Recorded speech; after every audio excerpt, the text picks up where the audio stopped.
देखावे लगल तू ही एगो नहीं खा हाय देखा। अरे पंडित जी तो पैसा उड़ावे लगल बाबू साहेब राइफल देखावे लगल सभे चोलिया निहारे मुड़ मुड़ के। चलो चलो दोसर द्वार देख। केहू नहीं ताकि घूर घूर के कैसे जादो जी के देई दनी हुर के। केहू नहीं ताकि घूर घूर के अच्छा जादो जी के देई दनी हुर के। पगला मत पगला मत।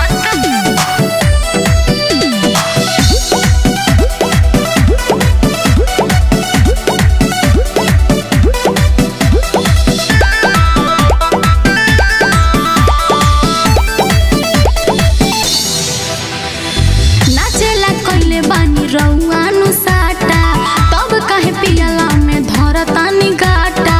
तोहर जवानी जानू मारता डहानी चल रे वटिया मेरे डी हम बानी। तोहर नियत ठीक नहीं लागल डी हम बानी। नाचेला कइले बानी रउआनु साटा तब काहे पियला में धरतानी गाटा।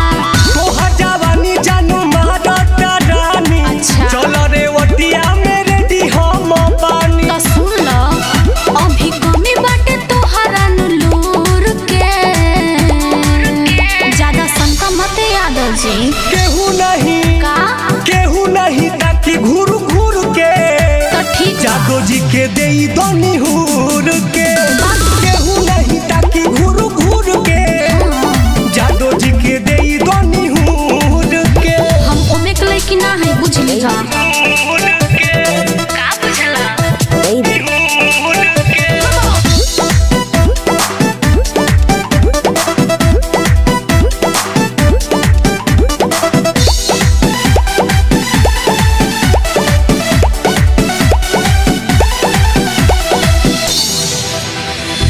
बड़े रविंदर से भी ज्यादा मोर चहेता पुलिस दरोगा मुखिया विधायक नेता। हाथ जे धरी तोहरा पय हिरान हो अच्छा हो। तू हीरोइन बन जाइबू रे जान हो। ई बात बा कितना लोग के बनौले बड़ा हीरोइन बड़े कमलेशों से भी ज्यादा मोर चहेता पुलिस दरोगा मुखिया विधायक नेता। हाथ जे धरी टुन टुन हिरान हो इतना से तुहा तू बता हीरोइन बन जाइबू रे जान हो। झूठ मत बोला जिंदन सपना देखावा जानी दूर के